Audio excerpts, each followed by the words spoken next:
김현정의 뉴스 쇼.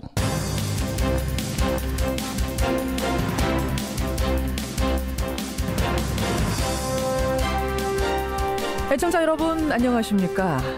이재용 부회장 잠시 후 10시 반 영장실질 심사를 받으러 서울중앙지법에 나옵니다. 김기춘, 조윤선 두 사람은 특검의 조사를 받고 새벽에 귀가했습니다. 김경숙 2대 학장은 구속이 됐고 정호성 전 비서관은 오늘 재판이 열립니다. 어쩌다 우리가 이들의 스케줄을 이렇게 달달 외우게 됐을까요? 머리가 지끈지끈하네요.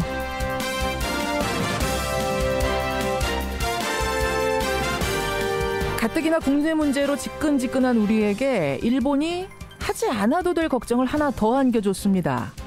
경기도 의회가 독도에다가 위안부 소녀상을 건립하겠다 하자 일본이 대대적인 반격에 나선 겁니다. 아베 총리는 부산 소녀상에 대해 강경 대처를 하면서 지지율이 올랐다죠.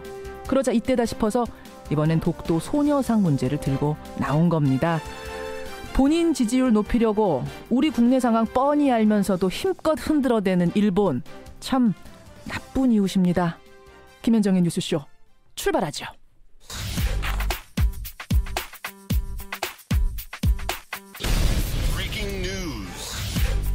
김현정의 뉴스쇼가 주목한 오늘의 포인트, 권민철 기자 나와 있습니다. 어서 오세요, 권 기자. 안녕하세요. 첫 포인트 뭐부터 볼까요? 삼성 운명의 날 하겠습니다. 운명의 날입니다. 구속 여부 결정은 밤쯤에 난다고요? 네.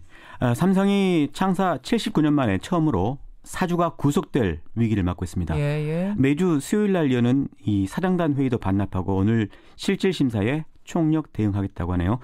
일부에선 이 사주 구속으로 비리기업 딱지가 붙으면 미국에서 기업 활동이 제약받는다 때문에 바람직하지 않다, 이렇게 구속에 반대하는데요.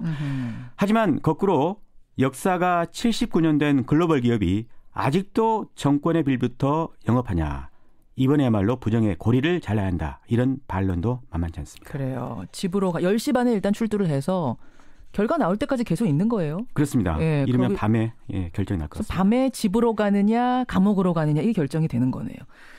다음 포인트 뭡니까? 김기춘 운명의 날 하겠습니다. 새벽까지 조사를 받고 일단 귀가는 했죠? 그렇습니다. 15시간 넘게 조사받고 새벽에 귀가했는데요. 예. 김기춘 씨, 법을 어기고도 처벌받지 않는다고 해서 법망을 교묘히 빠져나간다 해서 법꾸라지라 불리죠. 본인은 미스터 법질서라는 별명을 좋아한다고 합니다. 그래요? 하지만 이번만큼은 미스터 법질서 농단자, 이렇게 묶일 것 같습니다. 조만간 구속영장 청구될 것 같습니다. 조윤선 장관은 조사를 더 오래 받았어요. 1시간 전쯤에 귀가했습니다. 그랬죠. 조 장관 역시 영장이 청구가 검토가 되고 있습니다. 그래요. 다음 포인트 뭡니까? 반기문 살얼음판. 반기문 전 총장 귀국하자마자 여러 가지 행보를, 광폭 행보를 보이고 있는데 가는 곳마다 뭐 구설에 오르고 있습니다. 좀 아슬아슬한 것 같습니다. 예. 편의점서 프랑스 생수를 집어든가 하면 승차권 발매기에 만원권 2장을 투입하고 또 턱받이 앞치마를 두른 거 모두 이상했죠. 현 총원에선 이 방명록 컨닝 논란에 휩싸였고요. 보고선 적었다는 거예요. 그렇습니다. 어제 봉화마을에선 이 어색한 문구를 적어 넣기도 했습니다. 그런가 하면 본인은 돈수수 의혹 여전히 떨치지 못하고 있고요. 또 동생이 미얀마서 유엔 지위를 이용해서 사업했다, 이런 증언도 새롭게 나왔습니다. 이분 별명이 기름장어인데 양파라는 별명도 붙을까 걱정입니다. 그래서 그런가요? 귀국 후에 첫 여론조사가 오늘 나왔는데 이 귀국 전과 크게 다르지 않아서 하여튼 반기문 캠프가 좀 조바심이 날 것 같습니다. 마지막 포인트는요? 테레사 메이 영국 총리죠. 이른바 하드 브렉시트 천명했습니다. 완전하게 EU를 탈퇴하겠다, 이렇게 했는데 EU 시장뿐 아니라 관세 동맹에서도 빠지겠다는 거예요? 그렇습니다. 따라서 유럽을 넘어서 세계와 거래하겠다, 이런 포부를 밝혔습니다. 우리나라에 미칠 영향도 살펴야겠습니다. 여기까지 오늘의 포인트. 권민철 기자 수고하셨습니다. 고맙습니다. 다음 정부에서 충분히 공론화의 과정을 거치고 외교적인 노력, 또 한반도의 현실이 거의 지금 준전시 상태 같은 이런 상황이기 때문에 그 노력과 능력에 따라 평가받을 수 있는 정의로운 대한민국 사회 만들기 위해서 헌신의 힘을 다하겠다는 약속을 드립니다. 예, 지금 마지막에 들은 바로 이 목소리. 정권 교체를 위해서 소수당 대선 후보가 사퇴하는 일은 절대 없다. 천명을 하면서 내일 대선 출마를 공식 선언합니다. 바로 정의당의 심상정 상임대표. 완주 의사를 분명히 했습니다. 예. 심상정 대표의 대선 출마가 이 대선 지형에는 어떻게 작용을 할까요? 정의당 심상정 대표 직접 만나보죠. 심 대표님 안녕하세요. 네, 안녕하세요. 공식 선언은 내일이라고요? 네, 그렇습니다. 그럼 이제 두 번째 대권 도전이 되시는 거죠? 네. 이번 도전 심 대표 개인으로나 정의당에게로나 어떤 의미입니까? 촛불 민심을 받드는 대선이라고 생각하고요. 예. 우리 국민들은 고단한 삶을 바꾸는 과감한 개혁 정부를 원하고 있습니다. 네, 돈이 실력인 사회가 아니라 노력과 능력만큼 평가받는 정의로운 사회 만들어야 한다는 거고요. 그것이 우리 정의당의 존재 이유고 예. 제가 가장 잘할 수 있는 일이라고 생각합니다. 아니 근데 지금 다른 후보들도 다 개혁하시겠다 그러거든요. 정치 개혁, 정권 개혁 다 나오는 거잖아요, 지금. 네, 지금까지 국민들이 권력을 준 만큼 실질적으로 개혁을 했는가 하는 것이 평가 기준이 되면 될 것 같습니다. 지난 탄핵 소추 과정에서도 예. 망설이고 또 머뭇거리고 왔다 갔다 하는 그 정치권을 우리 시민들이 정말 멱살잡이를 해서 탄핵 소추를 가결시킨 겁니다. 국민들이. 그 과정에서 저와 정의당이 중심을 잡는 일을 잘했다고 생각합니다. 그래요. 지금 공약이 세부 사항까지 다 완성되진 않았겠지만 네. 핵심적인 거 내가 이것만큼은 해보겠다 머릿속으로 구상하고 있는 게 있으실 것 같아요. 지금 촛불 민심을 통해서 드러난 국민의 요구를 한마디로 말하면 같이 좀 살자는 거거든요. 같이 살자? 네, 같이 좀 살자. 같이 좀 살자는 뭡니까? 네, 재벌 3대 세습 근절하고요. 예. 우리 시민들의 경제권, 노동권을 획기적으로 강화하는 그런 대통령 되고 싶고요.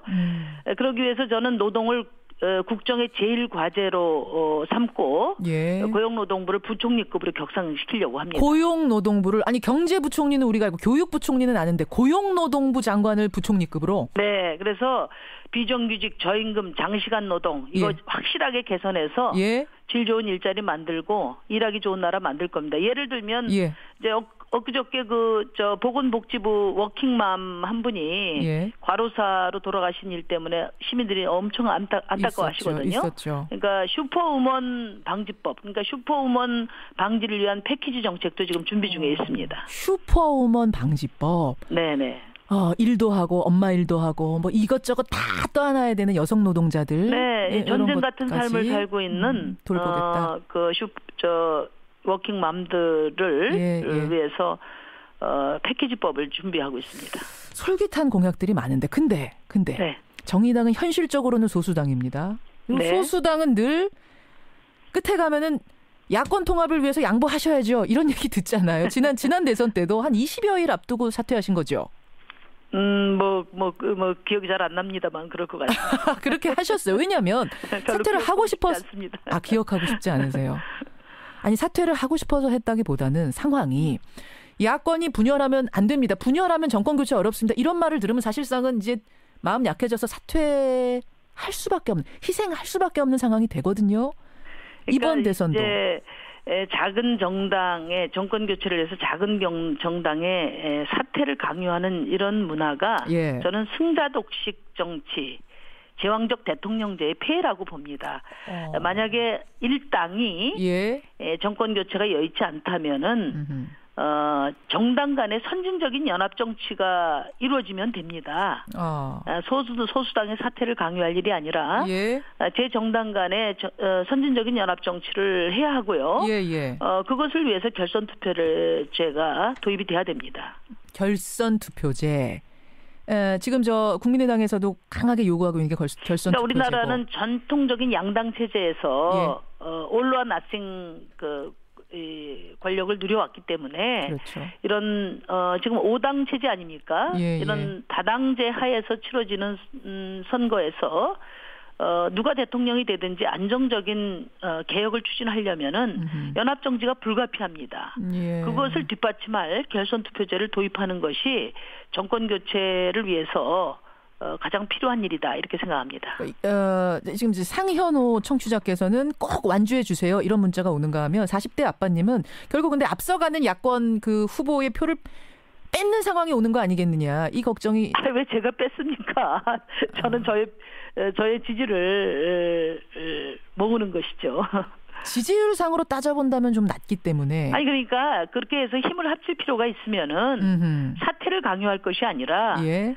제 정당 간에 정책과 권력 분점을 통한 선진적인 연합 정치를 하면 됩니다. 방법은 얼마든지 있다 이런 말씀이세요. 그럼요. 왜 제가 일반 선진국에서 예.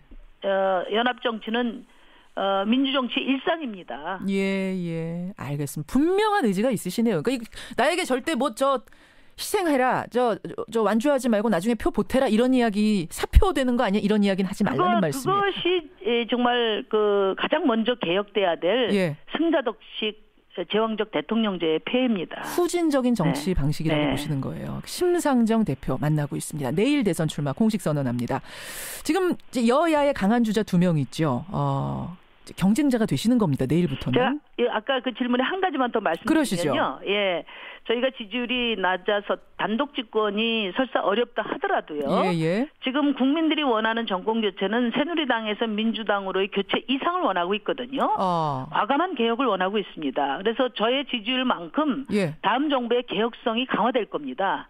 또 심상정에게 보내는 애정만큼 비정규직 노동자, 청년 노동자, 여성의 삶이 나아질 거라는 것을 분명히 말씀드립니다. 꼭 대통령이 마지막에 되냐 안 되냐가 문제가 아니라 지지율을 얼마나 얻느냐가 다음 정부의 이 공약들이 힘을 갖는 어떤 이런 압박으로 작용할 거다 이 말씀이세요. 알겠습니다.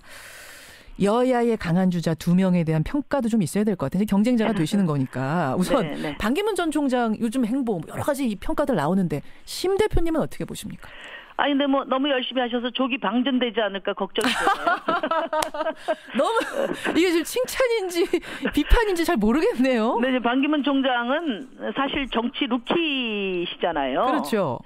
그래서 본격적인 검증도 지금 시작 안 됐는데 온갖 논란과 구설수에 휩싸여서 완주하실지 의문스럽습니다. 완주가 의심스러울 정도세요? 네, 지금 이 온갖 논란과 구설수가 벌써 하루가 멀다 하고 이렇게 제기가 되고 있는데 우리 국민들이 가장 지금 진절머리를 내는 것이 측근 비리 또 권력을 사유하는 거 아니겠습니까? 그렇죠.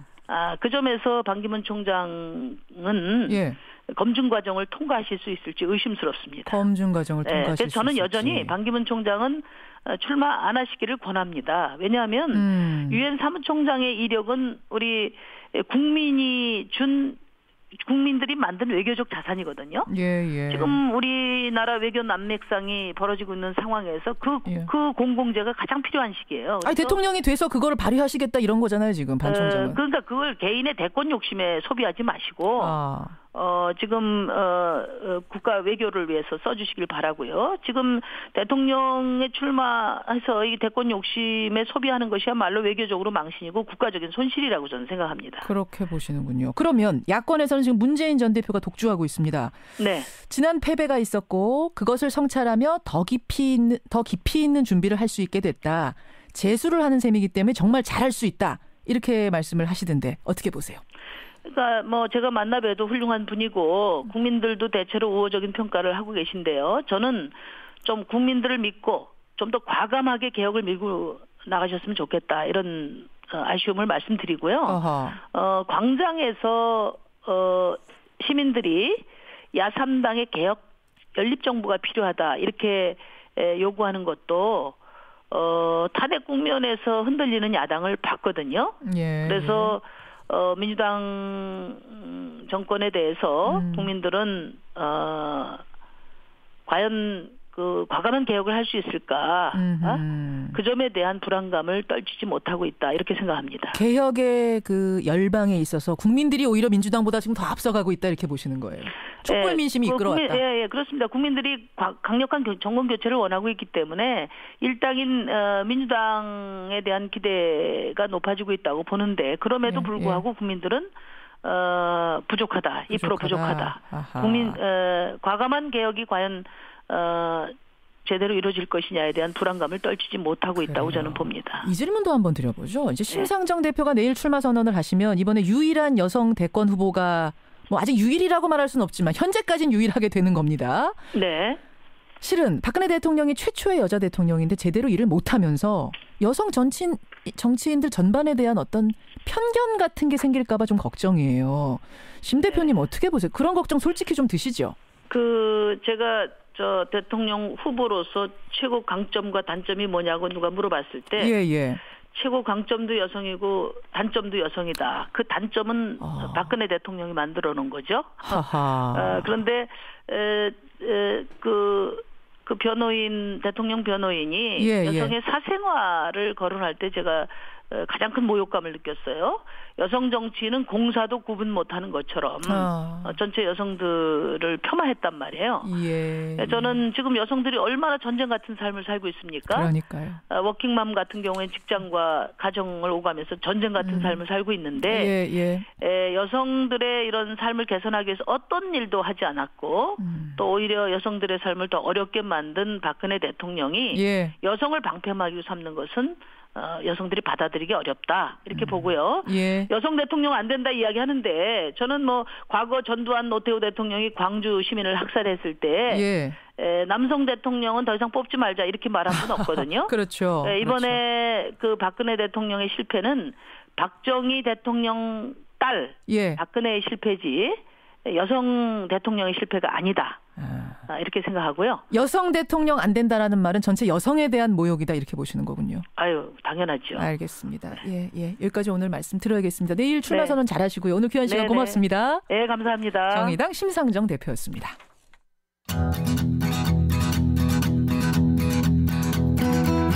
김현정의 뉴스쇼는 청취자 여러분의 참여로 이루어집니다. 트위터, 페이스북, 레인보우 게시판, 그리고 단문 50원, 장문 100원의 유료 문자 샵 1212, 우물정 1212 통해 참여하실 수 있습니다. 김현정의 뉴스쇼, 여러분과 함께 만듭니다. 김성환의 행간 시사평론가 김성환 씨 나오셨습니다. 어서 오십시오. 네, 안녕하세요. 지금 이제 워킹맘 얘기 심상정 대표가 하셨는데 표창원 의원이요. 정치인들 선출직 정치인 저 공무원에 대해서도 65세 정년을 두자. 대통령도 65세, 국회의원도 65세 정년 두자라는 얘기 어제 해서 아주 이제 논란이 좀 컸거든요. 좀 됐죠. 맞습니다. 생각 좀 해보셨어요? 저는 뭐 그 주장에는 동의하지 않습니다. 개인적으로는? 그렇습니다. 저희가요, 잠시 후에 표창원 의원이 출연합니다. 이 부분에 대한 설명을 들을 텐데 어제 예고를 올리자 질문이 100개가 쏟아졌습니다. 100개가 지금 페이스북으로 들어온 게 100개가 넘어요. 이것들 정리를 좀 해가면서 2부에서 표창원 의원하고 얘기를 좀 해보도록 한마디만 더 덧붙이자면 하세요. 지금 민주당 의원들은 떨어지는 낙엽도 조심해야 된다. 그 말 한마디는 제가 덧붙이고 싶습니다. 표창원 의원한테 전화할게요. 제가. 알겠습니다. 행간가죠. 뭐 가지고 오셨습니까? 어제 최순실 국정농단 사건 형사재판이 있었습니다. 이 최순실과 장시호 이 법정에서 어떤 모습으로 만날지 엄청난 관심을 모았는데요. 이 이모와 조카가 한 법정에 섰는데 서로 눈길 한번 안 줬습니다. 이 법정서 눈도 안 마주친 최순실과 장시호. 이 뉴스의 행간을 좀 살펴볼까 합니다. 사실은 두 사람이 아주 신뢰하는 관계였었잖아요. 그러니까 그렇죠. 뭐 네가 동계센터 맡아라, 뭐 이모 할게요. 이랬던 거잖아요. 항상 비서처럼 데리고 다니기도 하고요. 그러니까요. 그러니까 이모가 가장 신뢰하는 조카 사이였는데 두 사람 사이에서 그 전혀 눈도 안 마주치면서 뭔가 싸늘한 어떤 기운 같은 거 아마 TV 화면 보신 분들은 느꼈습니다. 아셨을 거예요. 이 오전 10시 10분 서울중앙지법 417호 대법정에서 이제 공판이 열렸는데요. 오후 2시 넘어까지 한 4시간 동안 어쩜 그렇게 서로 눈도 한번 안 마주칠 수 있습니까? 인사는 고사하고 시선 교환조차 안 했다는 거예요. 안 했어요. 눈 인사 보통 이제 할 수 있잖아요. 이렇게 그렇죠. 얼굴 이렇게 들면 서로 보이는 자리였거든요. 두 명 사이에 양쪽 변호인이 한 명씩 이렇게 앉았고 그 중간에 김종 전 차관이 있었거든요. 그렇죠. 그러니까 3명 사이 건너에 이모와 조카가 있었던 거예요. 근데 눈도 안 마주치는 거 보면서 이 시베리아 찬바람이 쌩쌩 부는 것 같은 느낌을 받았습니다. 맞습니다. 두 사람 사이가 이렇게 틀어진 거는 뭐 결정적인 이유가 태블릿 PC라고 할 수 있겠죠. 장시호가 제출한 그 이모의 태블릿 PC. 두 번째 태블릿 PC 요거죠. 이모가 맡아달라고 했던 태블릿 PC를 특검에 제출을 하면서 이모한테 등을 돌리게 된 건데요. 이 얘기를 들은 최순실은 또 어디 나한테 덤터기를 씌우냐 이러면서 격분을 했다는 얘기도 화를 들립니다. 냈다고 합니다. 그래서 장시호 씨가 이모가 무서워서 구치소 접견실에도 못 나온다는 이런 말까지 들리기도 했었죠. 참, 어제 법정에서 원수 사이로 만난 이모와 조카 최순실과 장시호. 이 뉴스의 행간 이면엔 뭐가 숨어 있습니까? 첫 번째 행간은 피가 물보다 진하지 않을 때도 있다입니다. 진짜 어제 보니까 그러더라고요. 네. 이모와 조카가 한 법정에서 그것도 원수가 돼서 만난다. 참 운명의 장난 같은 모습이라고 할 수 있는데요. 예. 뭐 피가 물보다 진하다는 말이 있잖아요. 근데 이걸 보면 피가 물보다 진하지 않을 때도 있구나 이런 생각이 저는 들었다는 그러니까 겁니다. 시선만의 문제가 아니라 어제 법정에서 서로 책임 떠넘기기 같은 이런 발언들도 나온 거죠. 그것도 대단했어요. 사실은 뭐 눈길 안 마주친 것도 안 마주친 거고 그다음에 서로를 향해서 이렇게 삿대질 하는 것만 해도 저는 다행이라고 생각하는데 이 사람들의 말을 보면은 그러니까 그 어떤 행동으로 보이지 않았을 뿐이지 말로들 한 거랑 똑같아요. 예, 맞아요. 장시호 씨는 영재센터 보조금과 관련해서 강요와 횡령을 인정한다 이러면서 자기의 혐의를 순순히 인정을 했는데요. 그렇죠. 그러면서도 모든 건 이모가 시켜서 한 일이다 이러면서 최순실 씨한테 책임을 떠넘겼습니다. 그럼 최순실 씨는 어떻게 했느냐? 최순실 씨는 장시호가 영재센터를 장악했다.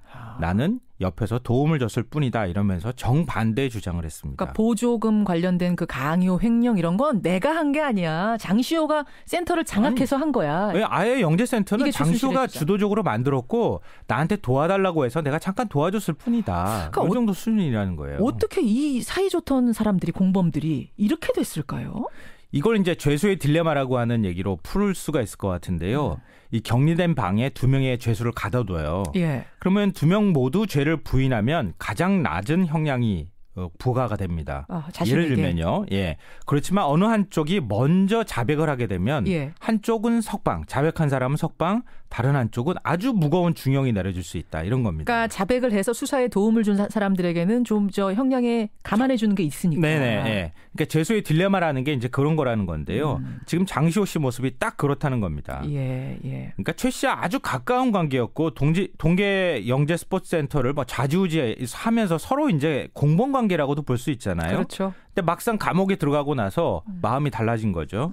최순실 씨가 사용하던 태블릿 PC를 제출하면서 일종의 나는 좀 빠져나갈 수 있구나 이러면서 배신을 했다는 거죠. 그래요. 법정에서 철저히 외면한 최순실과 장시호. 두 번째 행간은 뭡니까? 두 번째 행간은 사복 입고 형사법정에 나온 장시호를 보라입니다. 그러니까 장시호 씨는 사복을 입었고 최순실 씨는 수의를 입고 이렇게 된 거죠? 어제? 네, 맞아요. 이거에도 뭐가 있어요? 행간이? 네, 그렇습니다. 보통 피의자 처지에서 법정에 사복 입고 나가는 거 물론 뭐 가능은 하지만 이거 쉽지는 않습니다.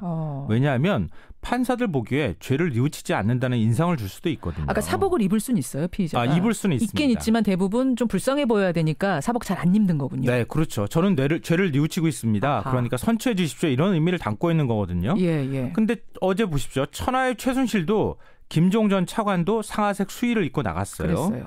그런데 장시호는 전혀 달랐습니다. 남색 코트 차림이 아주 말쑥한 모습이었는데요. 저는 그 모습을 보고 어디 모임 나가는 사람인 줄 알았어요. 학부모 모임 나가는 거. 말쑥하고 깔끔하게. 그런 느낌까지 받았는데요. 재판이 진행되니까 웃는 그런 모습도 보이는 여유를 보이기도 했습니다. 맞습니다. 왜 이런 상반된 모습을 보일까? 장시호는 이미 마음이 편하다는 겁니다. 특검 수사에 최대한 협조하고 있죠. 자기가 책임질 수 있는 죄라고 하는 거는 뭐 강요나 협박 부분이나 이런 것들은 인정을 이미 해버렸어요. 그리고 이번 사태의 핵심 물증인 태블릿 PC까지 자 여기 있습니다로 갖다가 바쳤어요. 그 태블릿 PC 덕분에 지금 이재용 회장이 부회장이 저렇게 된 거 아닙니까? 결정적인 증거가 그거거든요. 나중에 박근혜 대통령 뇌물죄 혐의와도 관련이 될 수 있는 그 태블릿 PC가 거죠. 증거가 될 겁니다. 하지만 최순실 씨 입장은 다르잖아요. 그렇죠. 몇 년형을 받을지 앞날이 지금 불안불안한 상황입니다.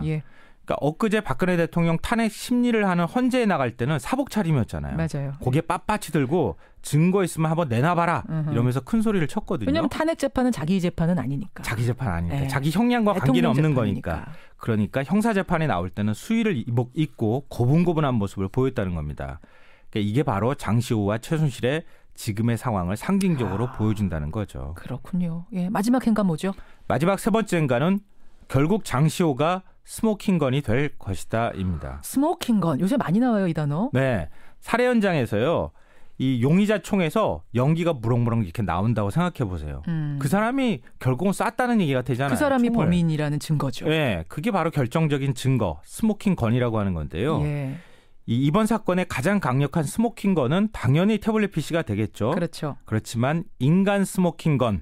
이건 장시호의 진술, 폭로가 될 가능성이 높다는 겁니다. 인간 스모킹건.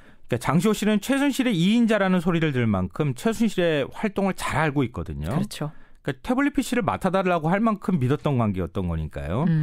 그러니까 최순실 씨는 장시호를 너무 미워하면 안 됩니다. 장시호가 어떤 폭로 더 내올 줄 모릅니다. 그러니까 앞으로 예. 관계를 좀 잘 살펴보면 어떤 일이 벌어질지 좀 궁금한 장면들이 많이 나올 것 같아요. 여기까지 오늘의 행간. 김성환 씨 수고하셨습니다. 네, 고맙습니다.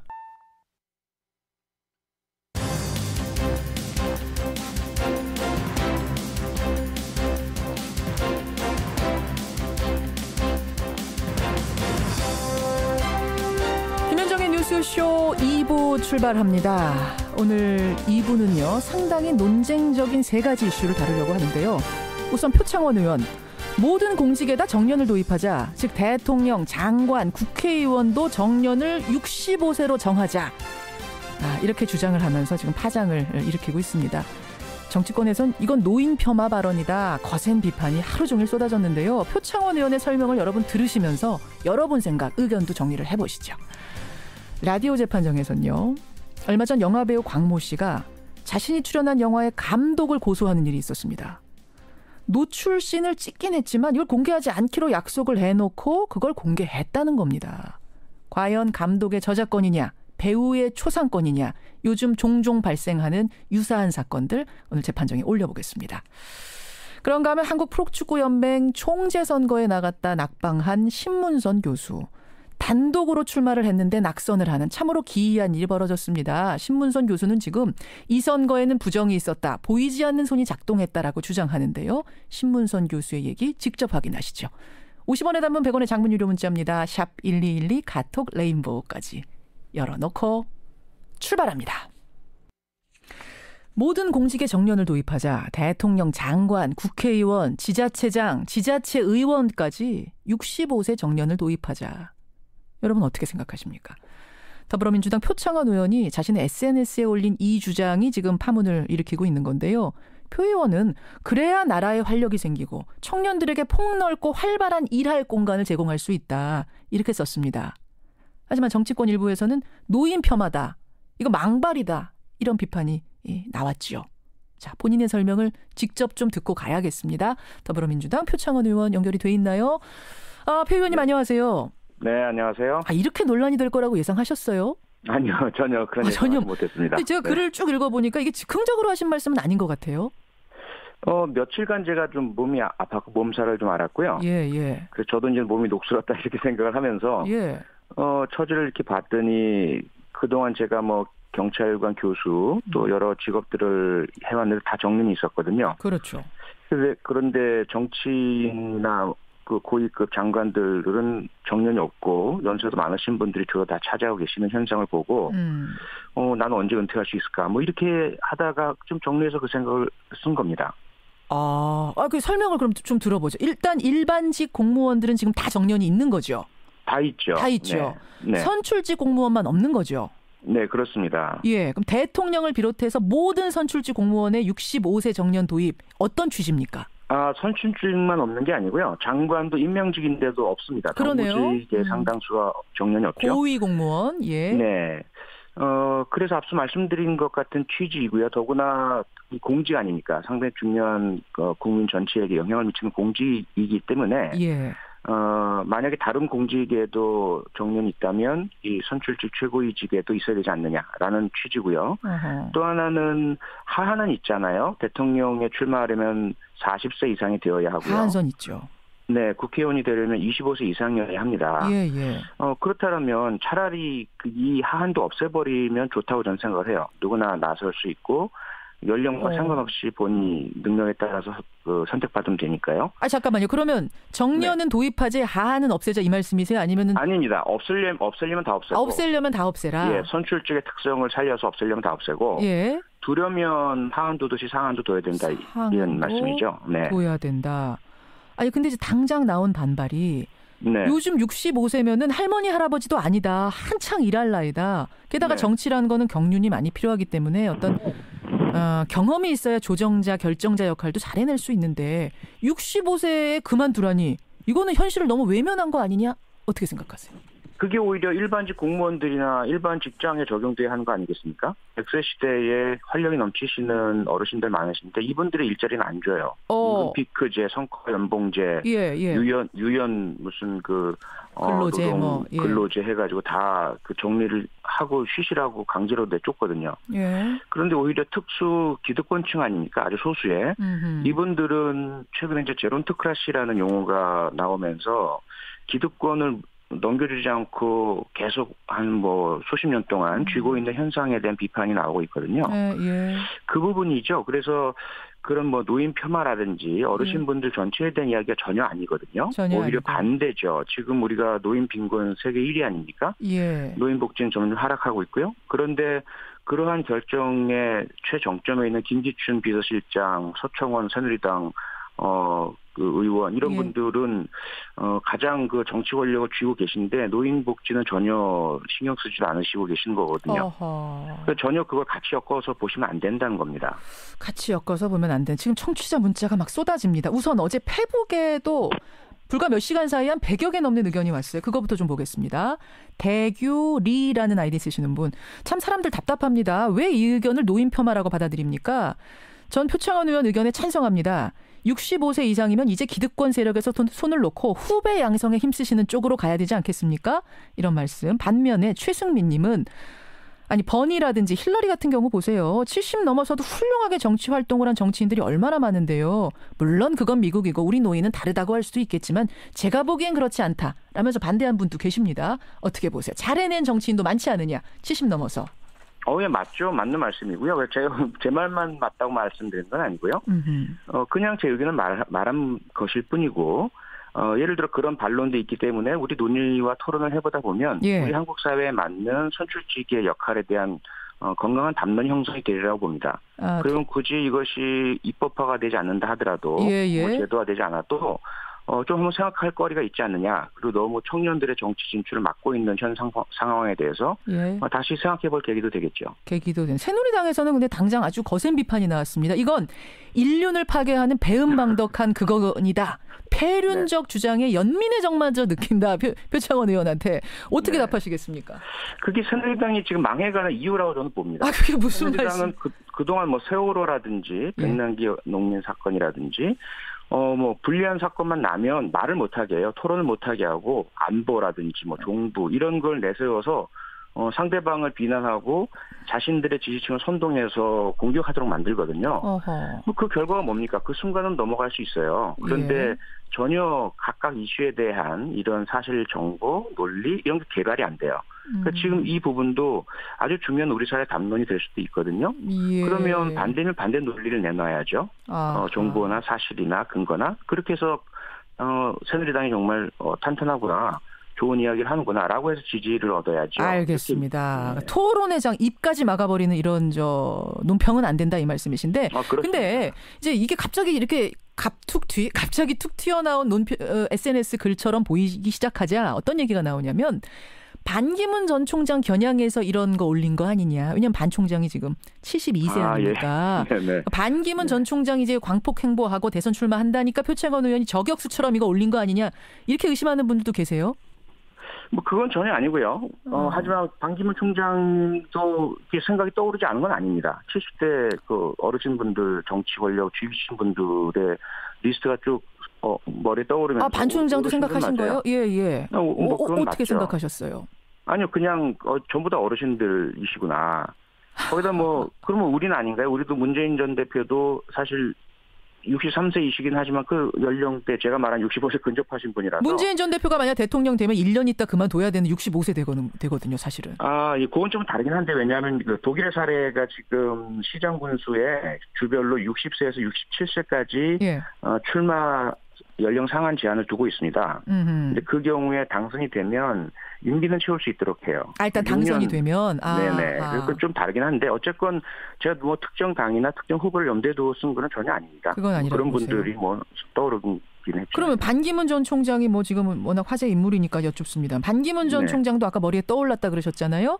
반 전 총장도 출마 안 하는 게 낫다고 보시긴 하는 거예요? 72세면? 전 그 전에 이 연령 때문이 아니라 유엔 사무총장으로서의 명예, 유엔 만든 합의가 있지 않습니까? 협의문. 예. 거기에도 유엔 사무총장은 특정 국가의 공직을 맡지 않도록 하자라는 것도 있고요.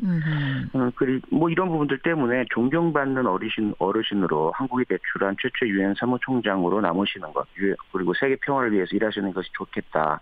이런 생각을 제가 공적으로 이미 표현한 적이 그런 있습니다. 생각은 알겠습니다. 네. 이게 참 세대 간의 갈등이 생길 수 있는 굉장히 민감한 주제인 것만은 분명합니다. 이게 진보, 보수 이런 차원의 문제는 아닌 것 같은데 지금 문자가 들어오는 걸 봐도 말입니다. 아까 어디 있었나요? 지금 문자가 너무 많이 들어와가지고 한 분은 65세 이렇게 나이 제한을 두는 것보다 연임을 못하게 하는 방식. 그러니까 한 분은 다시 도전 못하게 한다든지 이런 식으로 하는 건 어떻겠느냐 이런 의견도 지금 들어오고요. 네, 아주 좋은 생각이시죠. 그것도 김민선님은 적극 공감합니다. 김기춘 실장 기억력이 쇠퇴해서 지금 깜빡깜빡하는 사람이 어떻게 정치 일선에서 의사결정을 중요한 것들을 하겠습니까? 이런 문자도 좀 들어오고 찬반이 막 쏟아지네요. 여러분 좀 보내주시고요. 유권자가 0442님은 유권자가 판단하게 해야지 선출직인데 나이를 제한하는 건 이거는 말이 안 된다라는 문자도 들어옵니다. 표창원 의원님. 네. 그러니까 결국은 내 말이 맞다, 꼭 맞다 이건 아니고 일단 이런 생각도 있으니 토론의 장을 좀 열어보자 이 말씀이신 거죠? 그럼요. 얘기 좀 해보자는 거죠. 저도 지금 말씀 듣고 보니까 토론을 한번 해야겠어요. 하면 좀 나오시겠어요? 네, 그럼요. 얼마든지요. 알겠습니다. 표창원 의원과 함께 토론 자리 마련해보죠. 오늘 고맙습니다. 네, 고맙습니다. 더불어민주당 표창원 의원이었습니다.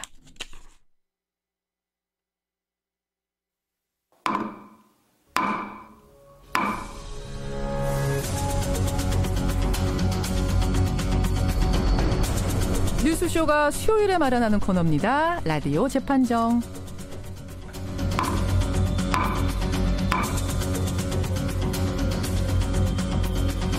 논란이 되고 있는 이슈나 인물을 저희가 재판정 위에 올려놓으면 여러분께서 들으시고 배심원 자격으로 판결을 내려주시면 되죠.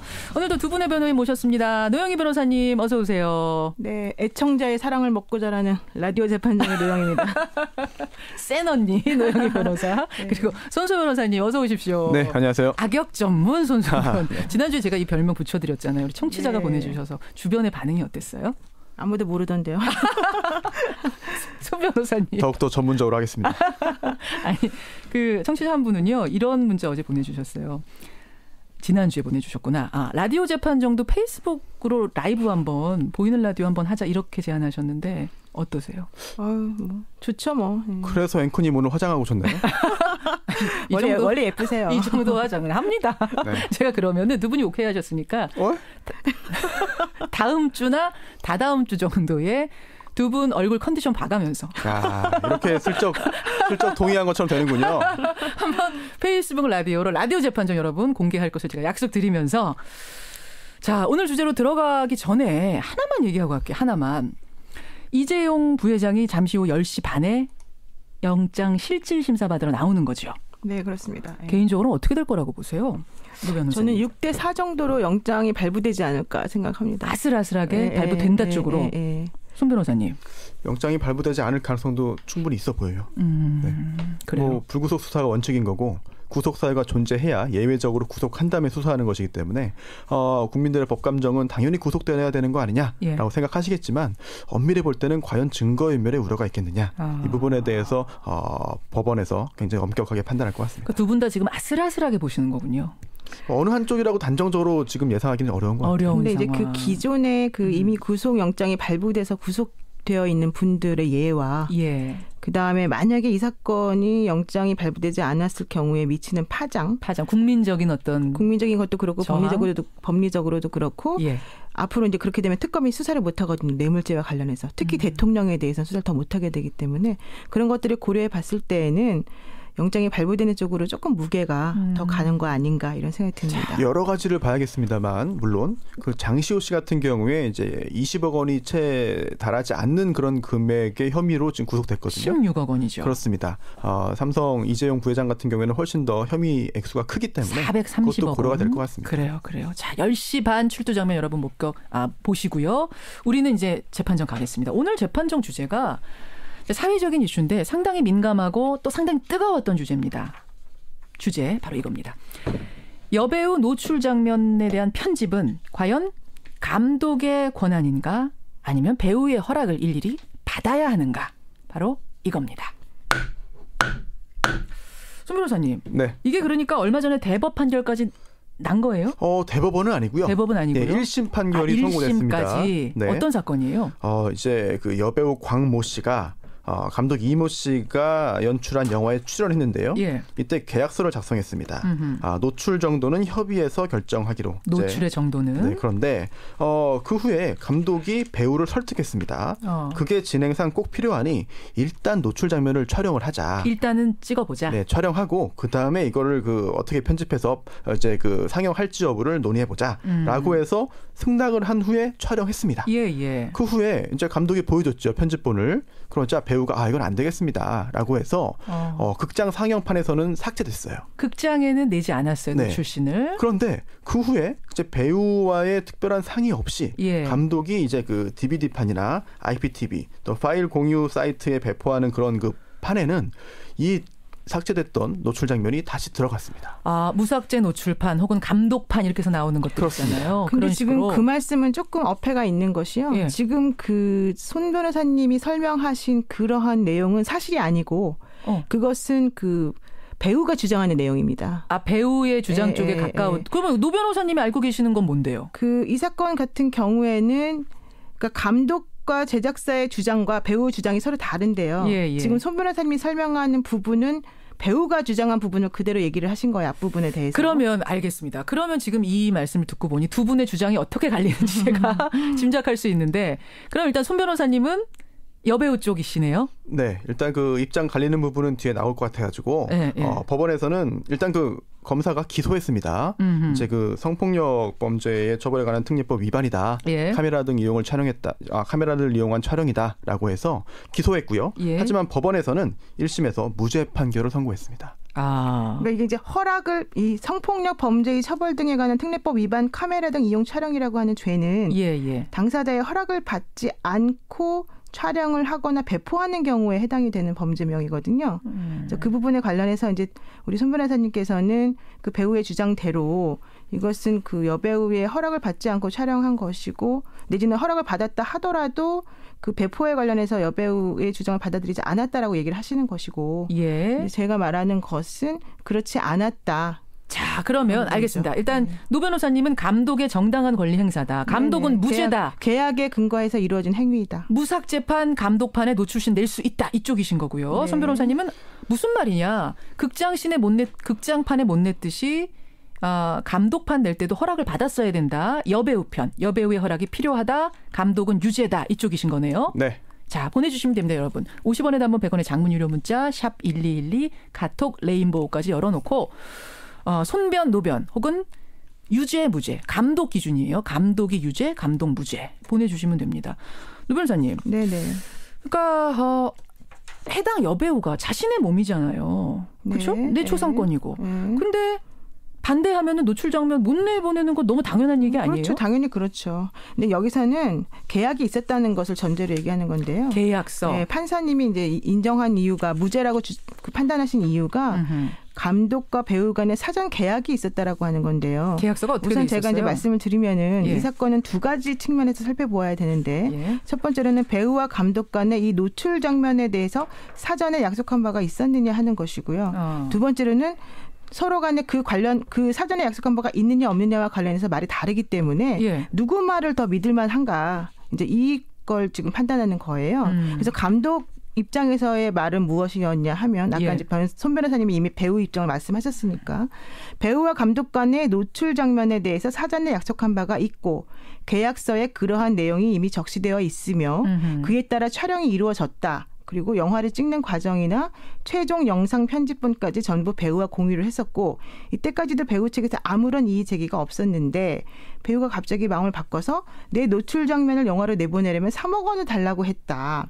영화 제작비가 1억 원인데 배우가 사전 합의를 어기고 3억 원을 요구하는 것은 너무 심하다라고 생각을 해서 처음에는 배우를 그냥 일단은 좀 달래야 된다라고 하는 생각에 미안하다고도 하면서 미안하다는 얘기를 또 했어요. 감독판 그렇게 낸 거 약속 없이 낸 거 미안해라는 얘기는 했다. 아니 그러니까 처음에 그렇죠. 이제 이거는 그 미안하다는 말은 처음에 그 먼저 하면서 한 거예요. 그러니까 감독판을 나중에 내보낸 것이기 때문에 그러니까 극장판에는 노출 장면을 삭제해서 먼저 내보냈고요. 나중에 감독 무삭제판에서만 노출 장면을 편집하지 않고 내보냈는데 이 미안하다는 말은 처음에 그 극장판 내보내기 전에 이제 배우가 뭐 내보내지 마세요라고 말을 하니까 아, 그래, 미안하다. 달래면서 미안하다. 그래, 극장판에 내가 안 내보내마. 이제 이렇게 말을 했다라는 거죠. 아, 그랬다. 그렇지만 그거는 달래려고 미안하다고 한 것 뿐이지. 내가 뭐가 뭐 안 돼서 그런 게 원래는 낼 수 있다. 원래 계약서상 원래는 낼 수 있는 건데 이제 배우를 달래야 된다. 왜냐하면 배우들이 마음이 좀 잘 변하기 때문에 좀 달래야 된다라고 하는 측면에서 말을 한 것이다. 이런 얘기입니다. 손 변호사님.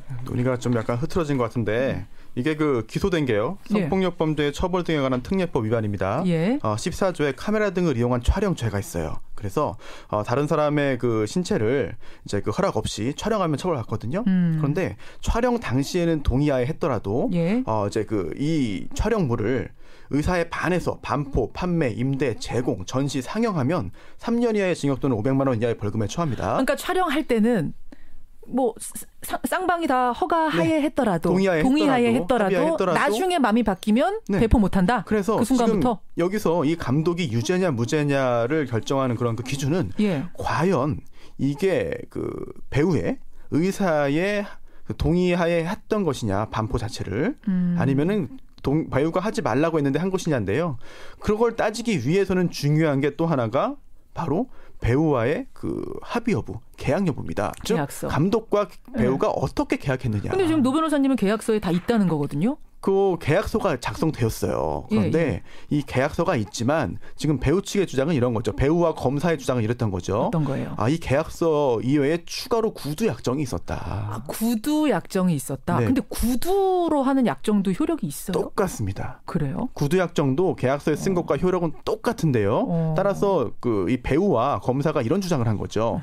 애초에 이 계약서 상에는 촬영 여부에 대한 그 촬영 여부를 동의하에 하도록 되어 있는데 촬영 후에도 그 영상 그 부분을 사용할지 말지에 대해서 합의하기로 했던 구두 약정이 있었다라고 주장을 한 것이고요. 그 구두 약정에 대해서는 감독도 인정했습니까?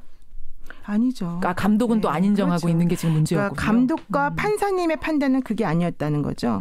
감독과 배우가 작성한 계약서에 의하면 노출 장면은 감독과 배우가 사전에 충분한 합의하에 진행한다라고 되어 있고 만약에 촬영 중에 사전에 합의된 내용 이외의 요구를 할 경우에 배우는 거부할 수 있다고 되어 있기 때문에 만약에 그런 상반신 노출이 합의된 것이 아니었다라고 한다면 감독이 배우에게 그런 장면을 찍자고 하기도 어렵거니와 설사 찍자고 했다고 하더라도 배우가 거절했을 것이다. 그런데 감독이 이걸 촬영할 때 배우는 응했다. 그래서 그 노출 장면이 이미 촬영이 되었었고 그런 촬영을 할 때에 이 여배우가 노출 장면 촬영의 조건을 단 건 아니었다. 나중에 이제 그 무삭제판 감독의 무삭제판이 배포된 다음에 이제 뭐라고 화를 낸 건데요. 알겠습니다. 알겠습니다. 청취자 의견 한번 보겠습니다. 3238-5446-7051 양하근님 등 많은 분들은 노출 장면이 싫으면 아예 안 찍었어야 된다는 거죠. 그렇죠. 촬영부터 금했어야 오를 것 같습니다. 이렇게 말씀하시고 8672님 강제로 찍은 게 아니라면 결국 누군가가 보라는 얘기 아니겠습니까? 라면서 노변 쪽 손을 들어주는 분이 있는가 하면 5455님은 감독이 꼼수 부려서 촬영을 해낸 것 같다. 이거는 감독의 유죄다. 이수민님 배우의 인권이 더 중요하다. 김혜은님 배우 몸에 대한 재산권은 결국은 마지막엔 배우에게 있어야 된다. 이렇게 또 손변 쪽 의견이 팽팽하게 들어오는데요. 네, 실제로도 그 영화산업 노조에서도 이번 사건에 대해서 굉장히 심각한 사안이다라고 그래요? 하면서 우려하는 그런 입장을 내놨습니다. 제가 이제 궁금한 게 이거랑은 조금 다른 사안인데 말이죠. 최근에 논란이 된 외국 사례가 하나 있었습니다. 파리에서의 마지막 탱고라는 영화. 1972년 영화인데 이게 굉장한 명작으로 기억이 되고 있는데 얼마 전에 감독이 이런 인터뷰를 했어요. 당시 그 파리에서의 마지막 탱고 영화 속에는 성폭행 장면이 있었는데 이걸 여배우에게 사전 설명하지 않은 채 남자 배우와 감독만 알고 찍은 장면이다라고 고백을 하면서 이게 영화계에 큰 파장을 일으켰던 적이 있거든요.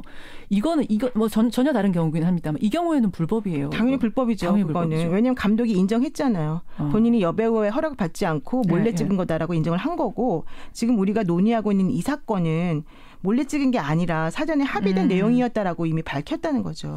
그러니까 이런 식으로 자꾸 이제 다른 사건에 대한 것을 이 사건을 연결하면서 소개를 해버리게 되면 듣는 분들이 편향된 사고방식을 이거는 뭐 다른 얘기입니다만 워낙 화제가 된 얘기라서 잠깐 드렸어요. 베르나르도 베르톨루치 감독이죠. 유사한 사례로 2015년에 개봉했던 한여름의 판타지아라는 되게 유명한 독립영화가 있습니다. 여기에서도 감독과 남자 주인공만 사전에 알고 여자 주인공에게 몰래 키스를 하는 장면이 있었기 때문에 맹비난을 받았고요. 밝혀진 후에. 또 실제로 영화 촬영 당시에 강간 장면이었는데 옷을 뜯는 그런 것을 사전에 허락 없이 했기 때문에 문제가 됐던 사례도 있습니다. 저는 되게 충격적이었어요. 이 얘기 들으면서. 아니 영화판에서 노 변호사님. 이런 일이 리얼리티를 위해서 이런 일이 벌어지나 봐요? 글쎄 저도 그거는 뭐 제가 영화를 안 하기 때문에 잘 모르는데 아마 이제 그런 일이 있었다고 하면 정말 있을 수 없는 일이고 그에 상응하는 처벌을 받는 것이 마땅하다고 이거는 생각합니다. 확실한 불법입니다. 그러면 이번 박모 씨 사건이 없습니다. 이렇게 논란이 되고 여러 가지 얘기가 나오는 건 계약서가 있었기 때문에 과연 합의가 있었느냐 여부에 따라서 갈리는 것이기 때문에 사실은 정말 사실관계 확인에 대한 그런 사실관계 싸움이 되는 거예요. 이 사건은. 그런데 이제 검사와 배우 입장에서는 구수합이 있었다. 증거들이 있다. 근데 인정받지 못했다라고 억울함을 지금 호소하고 있는 건데요. 이 검사와 배우가 들었던 증거들이 이런 겁니다. 어떤 건가요? 애초에 촬영장 분위기 이게 그 확고한 주연급도 아니고 이제 영화 초본데 현장에서 노출 장면 못 찍겠다. 라고 하면은 분위기가 너무 안 좋아지더라. 어쩔 수 없이 일단 촬영을 한 거였고 강압에 뭐 무언의 강압에 의한 분위기상 그 다음에 촬영은 하되 그걸 정말 영상에 넣을지 여부는 추후에 합의해 준다고 했기 때문에 내가 찍은 것이지 일단 찍었기 때문에 감독이 마음대로 할 수 있다는 건 아니다라는 그건 증거가 아니라 주장이죠. 근데 그거를 왜 계약서로 안 썼을까요? 그럼 뭘 좀 남겼으면 좋았을 텐데 왜 구두로만 모든 법적 분쟁은 거기서 시작합니다. 그래서 왜 이 사건의 경우에 구두로 합의했지? 구두 합의했다는 거는 지금 주장입니다. 말씀대로. 그게 사실이라고 제가 뭐 알 수 있는 것도 아니고 노 변호사님께서 계속 그렇게 반박을 하시기 때문에 일단 주장이죠. 노 변호사님도 저쪽 주장하시는 거고. 그런데 그걸 왜 문서화 안 했냐라고 한다면 문서화 안 했기 때문에 분쟁이 생긴 거예요. 문서화 했으면 분쟁이 안 생깁니다. 또 하나 감독을 믿었는데 속았다. 이런 또 주장이거든요. 감독을 믿었는데 속았습니다. 왜 믿었느냐? 할 말 없습니다. 그리고 또 하나 나중에 녹취록을 작성해서 증거로 제출했습니다. 그게 뭐냐면 미안하다라고 하면서 달랬습니다. 아까 노 변호사님 말씀하신 그 미안하다. 근데 그 미안하다도 달래기 위해서 그렇습니다. 어쩔 수 없이 한 말이라는 거거든요. 누가 주장이 더 타당한지는 법관이 좀 판단하겠습니다만 어쨌든 강력하게 항의를 하자. 아니 왜 허락도 없이 합의와 달리 허락도 없이 방송 그 IPTV에다가 했습니까? 그러자가 미안하다고 했거든요.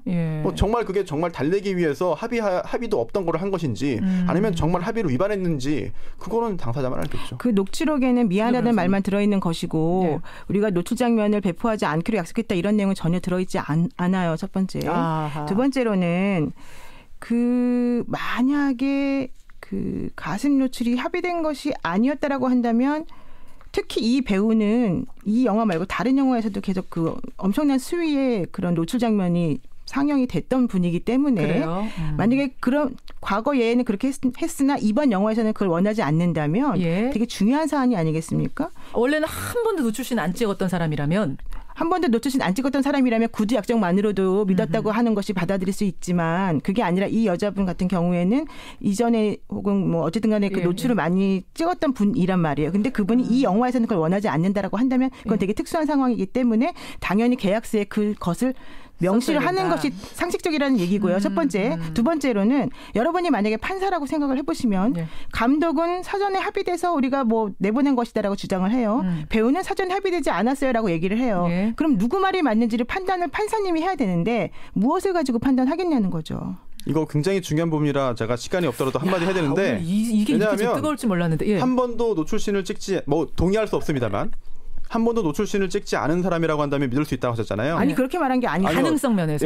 이거 아니 그 중요한 장면이기 때문에 처음이에요. 구두가 아니라 문서를 넣었어야 된다는 처음이에요. 거죠. 노출 이 영화 전에 찍은 적 없어요. 영화가 첫 영화였어요? 아니에요. 그렇지 않아요.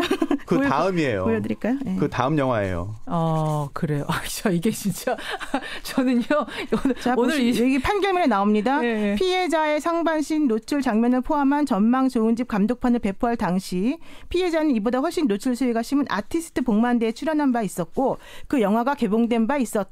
그러니까요. 이 영화 찍은 다음에 찍은 거예요. 이위 아티스트 복만대 영화 개봉 이전에도 피해자의 노출 장면이 담긴 영화를 개봉할 권리가 있었음에도 피해자의 개인적인 입장을 고려하던 중 피해자가 위와 같이 노출 영화에 출연했기에 이를 고려해서 상반신 노출 장면에 들어있는 전망 좋은 영화를 배포한 것이다라고 얘기하거든요. 지금 두 분이 그러니까 찍은 순서하고 개봉한 순서가 좀 다르다라는 게 지금 손 변호사님 개봉도 먼저 했어요. 거고 노 변호사님은 아니다 무슨 말이에요 지금 이 부분은 좀 엇갈린다는 거 여러분 감안을 하시고 야 이게 이렇게 어려운 주제인지 몰랐어요. 청취자 의견 볼게요. 6881님. 이분은 문자가 노변말은 무조건 진리입니다. 가족이시죠? 6881님. 어느 분인지 모르지만 감사합니다. 전영자님은 배우에게 약속을 했으면 지켜야죠. 구두 약속이든 뭐든 배우가 거짓말 하겠습니까? 3232님은 촬영장에서 감독이 무소불위의 권력을 휘두른다는 건 영화판을 아는 사람이면 누구나 아는 사실이다. 이렇게 또 손변 쪽 의견. 8411님은 근데 그 3억이라는 부분이 이분은 걸린다. 촬영에 일단 동의해놓고 나중에 3억 얘기하는 그 부분이 좀 걸리기 때문에 감독 무죄다. 이렇게 의견이 팽팽하게 들어옵니다. 자, 결과가 나왔나요? 이렇게 나왔군요. 예. 여러분 일단 1심 판결이 지금 나온 상태인데 감독 무죄로 나왔어요. 1심은. 그런데 우리 청취자들이 오늘 들으시고 내린 결론은 이렇습니다. 여배우 상반신 노출 장면을 배포한 감독. 이 감독은 이것은 감독의 권한인가? 아니면 배우가 반대할 땐 불가능한 일인가? 우리 청취자 배심원의 선택은 42대 58, 42대 팽팽했네요. 42대 58로 배우가 반대하면 불가능하다. 해서는 안 됐다. 예, 손소 변호사의 편을 들어주셨습니다. 그런데요, 그 배우가 반대하면이라고 하니까 약간 좀 그 유도적인 사고를 할 수밖에 없는데 그게 아니라 합의를 했음에도 불구하고 나중에 마음이 바뀌었다라고 했을 경우를 전제로 해서 얘기를 해야 되는 거거든요. 그래요. 청취자들이 아마 그건 알아들으셨긴 할 텐데 노 변호사님 오늘 굉장히 강한 의지를 가지고 감독 편을 들으셨는데 손 변호사님 마지막 발언. 네, 뭐. 숫자가 중요한 게 아니고요. 예. 이런 굉장히 그 영화계에서 논쟁적인 사안이 있다. 그래요. 이런 문제가 있으니 앞으로 어떻게 개선점을 찾아보자. 이 정도 문제 제기하면 충분한 것 같습니다. 좋은 마무리였습니다. 네, 맞습니다. 정말로 되게 중요한 사안이기 때문에 오늘 토론에 매우 유익했던 것 같습니다. 이렇게 뜨거울 줄 저는 몰랐고요. 비니 수지 아빠님도 노변 손변이 오늘 굉장히 리얼리티를 살려서 재판정에 임해주신 것 같다. 도움이 됐다 그러셨거든요. 생각해볼 주제입니다. 특히 영화판에서 자주 일어나는 주제라는 거 여러분 우리 오늘 배웠습니다. 두 분 고생하셨고요. 네, 감사합니다. 손 잡고 나가셔야 돼요. 라디오 매주 그렇게 합니다. 노영희 변호사, 손수호 변호사였습니다. 고맙습니다. 음향 뉴스 현장. 여러분 혹시 싱글세라고 들어보셨나요? 기혼자 혹은 자녀가 있는 가정에 비해서 싱글들 혼자 사는 사람들이 세금을 훨씬 더 낸다. 이런 논란이 한창입니다. 연말 정산의 시즌 싱글세 논란 싱글들을 만나봤습니다. 장가갈 수 있을까? 장가갈 수 있을까? 올해도 가는데 장가갈 수 있을까?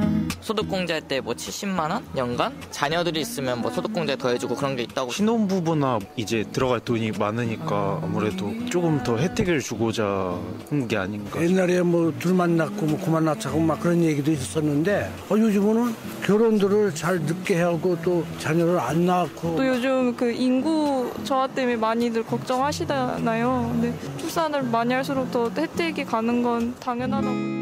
시집 갈 수 있을까? 시집 갈 수 있을까?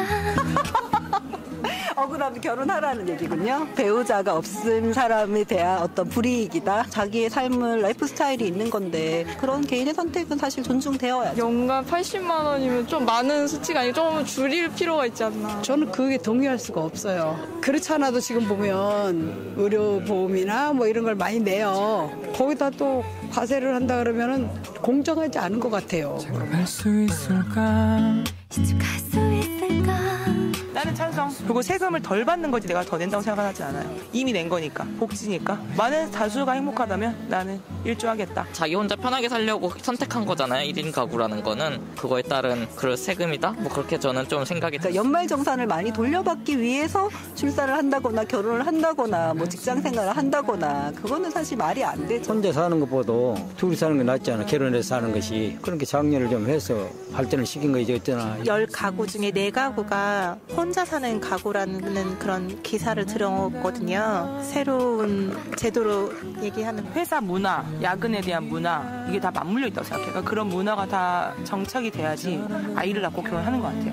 그처럼 그렇게 생각할 수 있을까?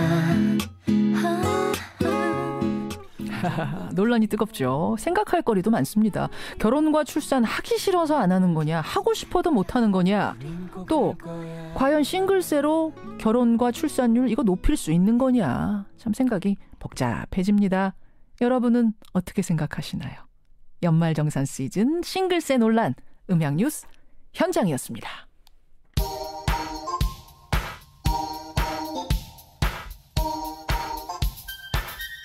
김현정의 뉴스쇼 CBS 라디오와 함께하고 계십니다. 저는 퇴근길 시사자키 정관용입니다. 청취자 2016님, 싱글도 서러운데 다자녀들에게 혜택 주는 걸 왜 싱글들이 보전해야 됩니까? 서럽다 해주셨고요. 김미희님, 결혼하고 출산하고 쉽게 만드는 그런 나라가 되는 게 우선이죠. 예, 하시면서 싱글세에 대한 싱글들의 이런 불만이 지금 많이 들어오고 있고요. 심상정 대표 내일 출마 선언합니다. 대권 도전합니다. 들으시고는 정의당 출마가 왜 죄인 것처럼 이렇게 분위기가 가는지 모르겠습니다. 소신과 목표가 있다면 얼마든지 소수당이라도 지지율 낮은 후보도 출마할 수 있어야 된다 하셨습니다. 반면에 한남식립 4033님은 소수당에서 출마해서 만약 정권 교체 실패하면 영원히 죄인이 될 수도 있다. 따라서 죄송하지만 그런 소수당에서는 좀 사퇴를 해줘야 되는 거 아니냐. 이런 의견도 꽤 들어왔어요. 하지만 권호영님은 소수정당 후보의 공약은 포용해주지 않으면서 지지율만 포용하려, 그들의 지지율만 가져오려고 하는 그런 야권 후보, 그런 야권 지지자들은 이건 이해하기 힘들다. 예, 이런 문자 들어오고요. 정년에 대한 표창원 의원의 생각 정말 문자가 많이 왔습니다. 7304님, 공직자에 대한 정년, 대통령, 국회의원에 대한 정년 찬성합니다. 나이도 의원 수도 지금은 다 한번 고려해볼 문제다. 이분은 그러셨어요. 왜냐하면 그분들이 나라 꼴을 이렇게 만들어 놓으셨잖아요.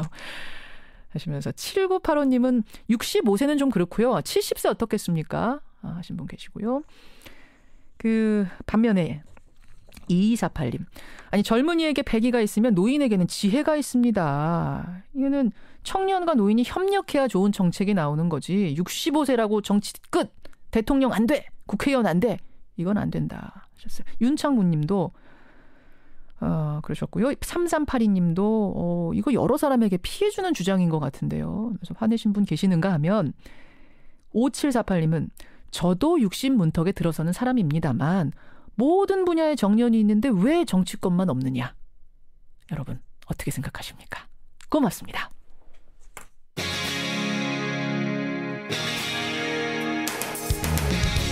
여러분께서는 지금 CBS 라디오 김현정의 뉴스쇼를 함께하고 계십니다.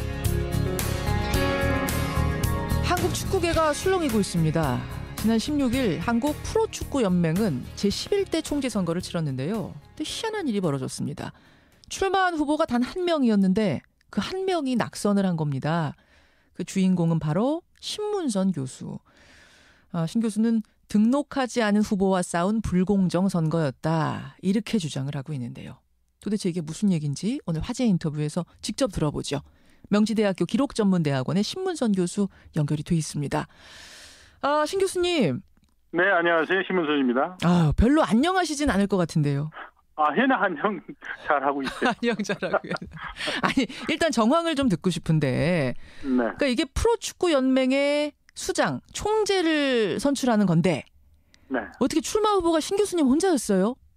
글쎄요. 저도 혼자 된 걸 알고 깜짝 놀랐죠. 단독 출마. 그러면 대의원들이 이 후보를 신임할 거냐 불신임할 거냐, 즉 찬성이냐 반대냐 그것만 하면 되는 투표였네요. 그렇죠. 그렇죠. 근데 찬성 5표, 반대 17표, 무효 한 표 이렇게 낙선을 하셨어요. 자, 총재 후보가 한 사람이에요. 예.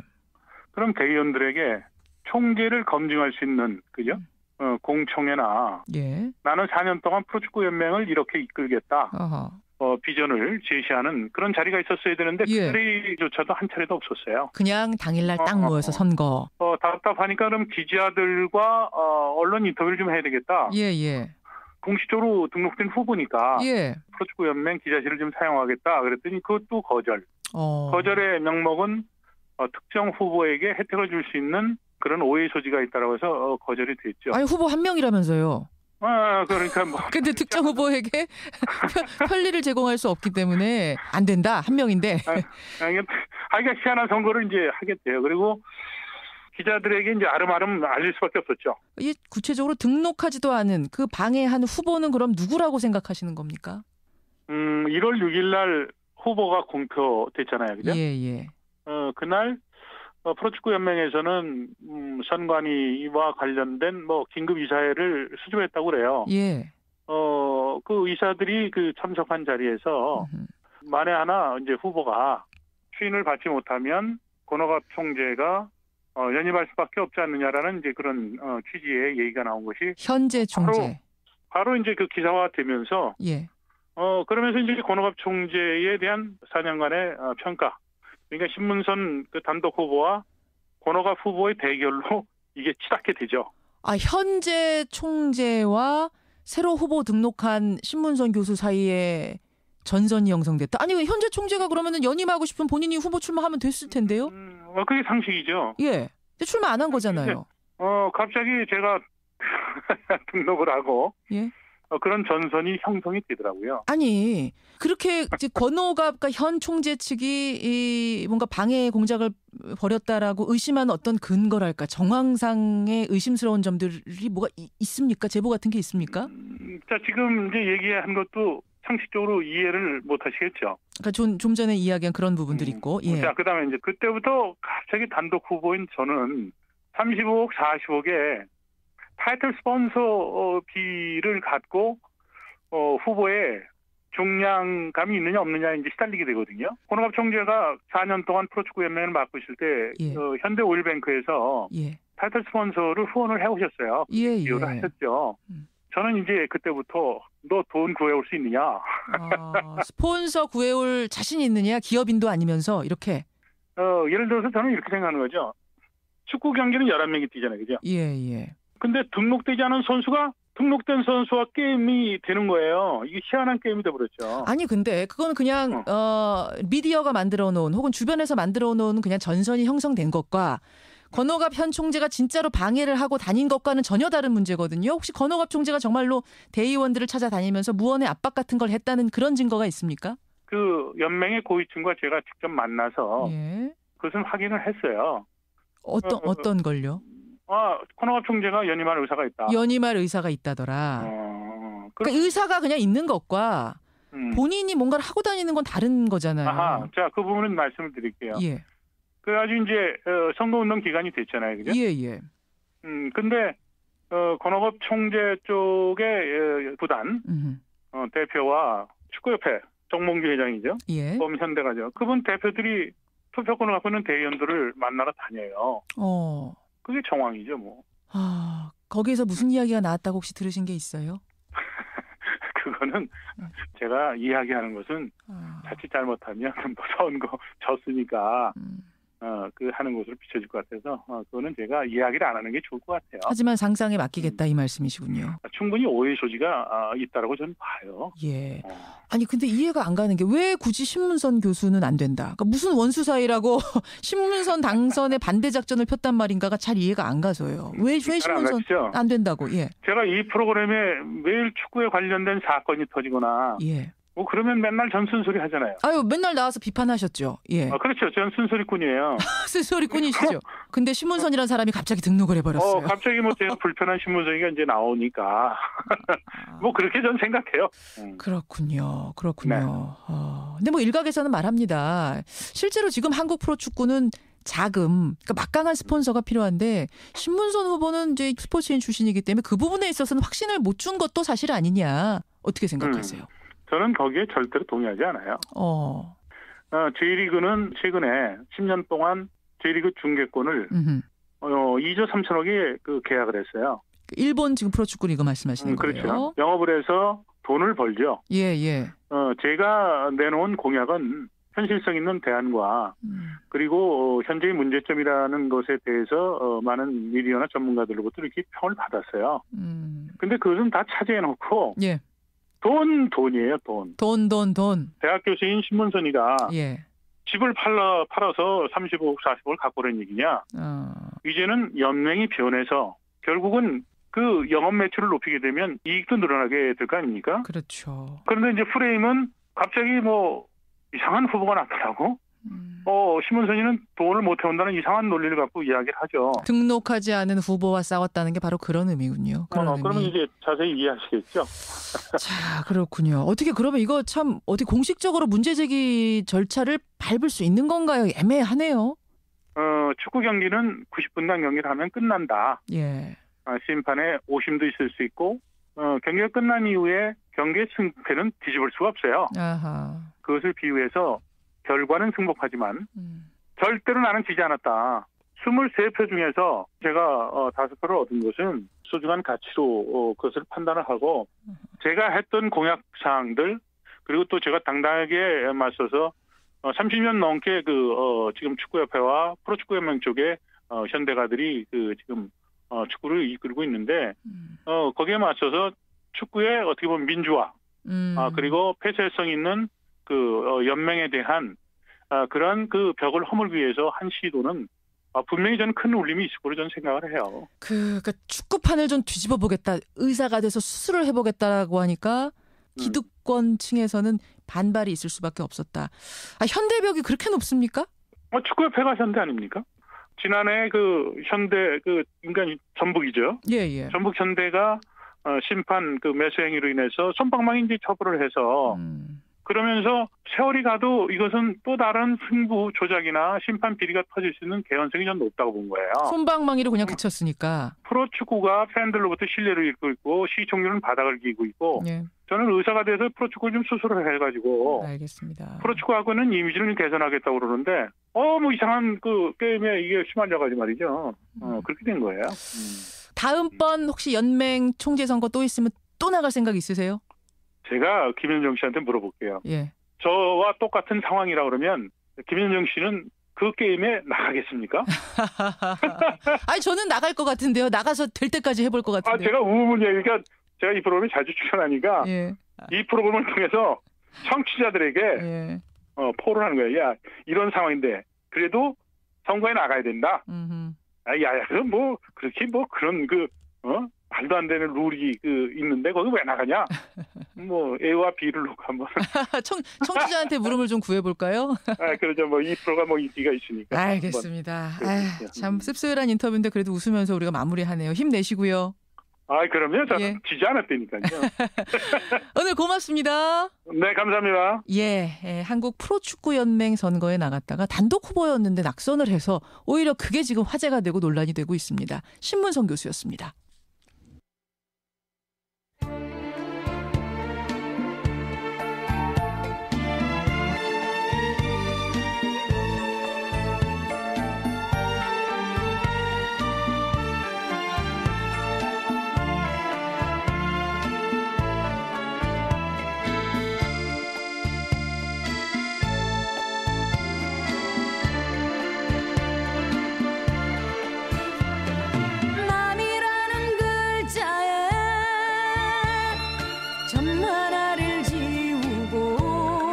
세상에서 가장 뜨거웠던 동업자 최순실과 장시호.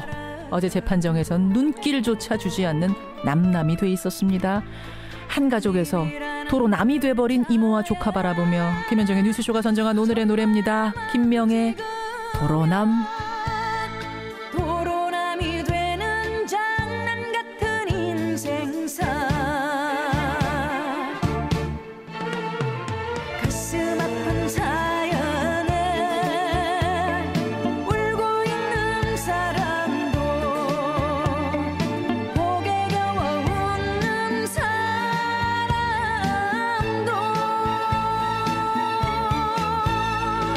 점 하나에 울고 웃는다.